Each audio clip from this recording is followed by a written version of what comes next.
Әр нәрседе сұлулық бар, бірақ оны әркім көре алмайды.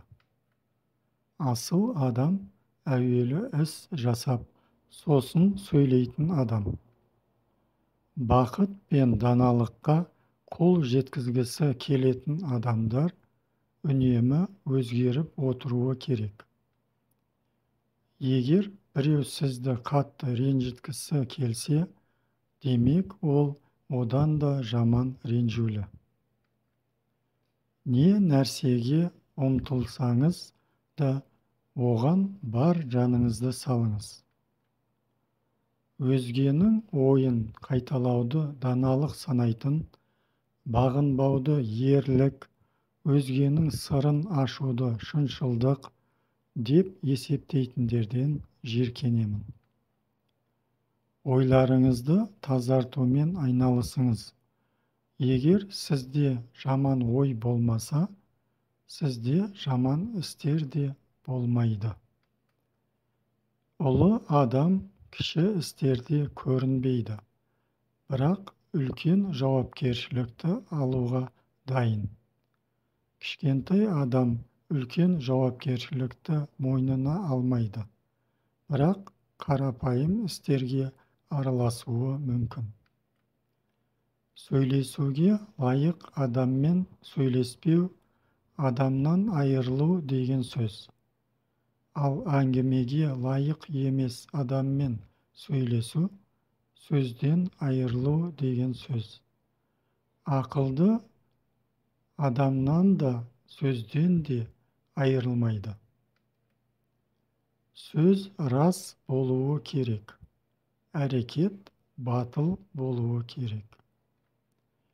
Болашақты білгіңіз келсе, өткенді зерттеңіз. Біреу жамандыққа жақсылықпен жауап беру керек деген дұрыс па, деп сұрады. Ұстаз, бірақ жақсылықтың ақысын қалай төлеу керек? Жамандықты әділдікпен, жақсылықты жақсылықпен төлеу керек дейді. Өмірінде ақымақ адам ғана өз ойын өзгертпейді. 30 жасымда өмірімді бастадым. 40 жасымда менмен болдым. 50-де жалпы қоғам тәртібіндегі өз орнымды түсіндім. 60 жасымда дауласпауды үйрендім. Ал қазір 70-ке келдім. Өмірдің негізін бұзбай, еркін жүріп өте аламын. Уәденің рас па, мүмкін бе, соны ойланыңыз. Өйткені уәде қарыз. Қанша баяу қозғалғаныңыз маңызды емес. Бастысы тоқтамау. Өмір бойы басшылыққа алатын осындай бір сөз бар ма? Деп сұрады Конфуцийдан. Иә, бар. Бұл кішіпейілділік. Адам көптеген себептермен ауырады. Кейбіреулер суықтан, кейбіреулер шаршау мен қайғыдан ауырады. Егер адам ертеңін ойламаса, ол жақын арада қайғырады. Білімге апаратын 3 жол. Ойлау жолы. Бұл ең асыл жол. Еліктеу жолы. Бұл ең оңай. Тәжірибе жолы. Бұл ең ащы жол. Адамдардың сөзін тыңдап, істеріне сенетінмін. Қазір адамдардың сөзін тыңдап, істеріне қараймын. Адамдағы табиғат мәдениетті жеңсе, ол жабайы болып шығады. Мәдениет табиғатты жеңсе, хатшы болып шығады. Табиғи және адамның пропорционалды үйлесімі ғана шынайы тектілік береді. Сізге мақсатқа жету мүмкін емес сияқты көрінсе, мақсатты өзгертпеңіз, әрекет жоспарыңызды өзгертіңіз. Айтсаң, мен ұмытамын, көрсетсең, есімде сақтап қаламын. Маған мұны істеуге рұқсат ет, мен түсінемін. Адамдардың қарым-қатынасында 3 қателік бар. Біріншісі, қажет болмай тұрып сөйлеуге ұмтылу. Екіншісі, ұялшақтық, керек кезде сөйлемеу. Үшіншісі, тыңдаушыға қарамай сөйлеу. Өзіңізге ұнайтын жұмысты таңдаңыз.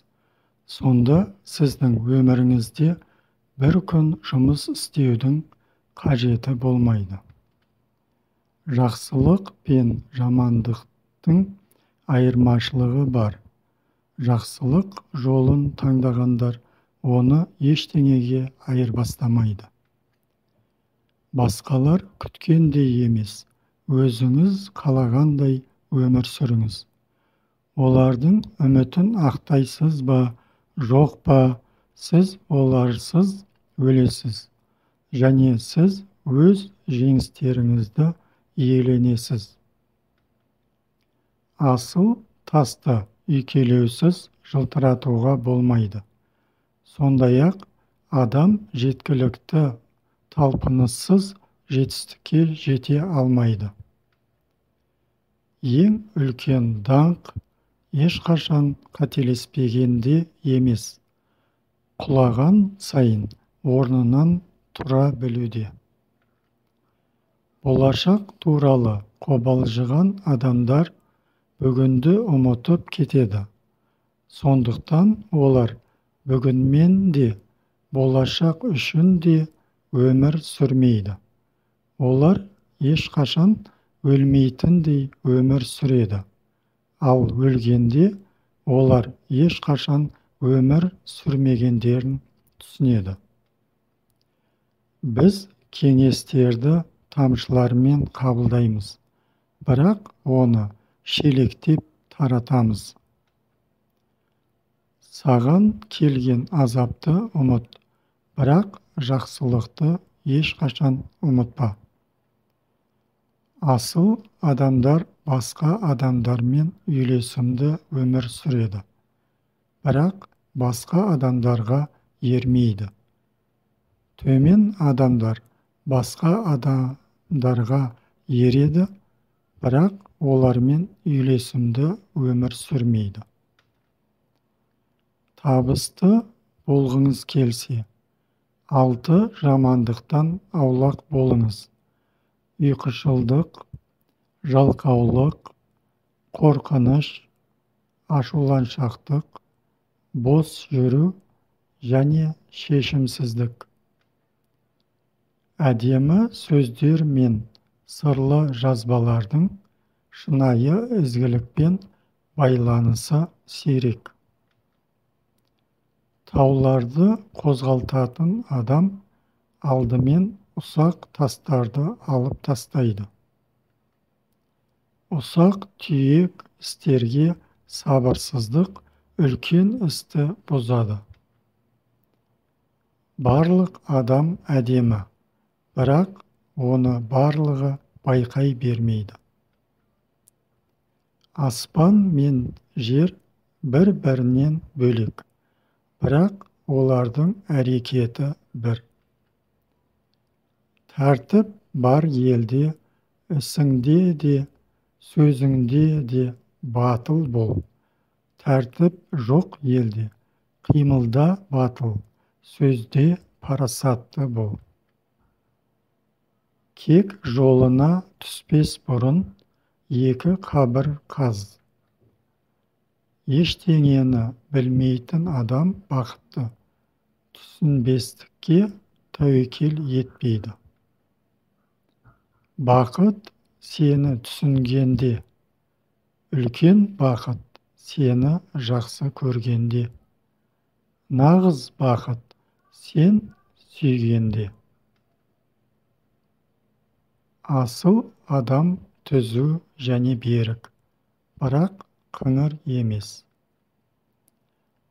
Ертеде адамдар өзін-өзі жетілдіру үшін оқыған.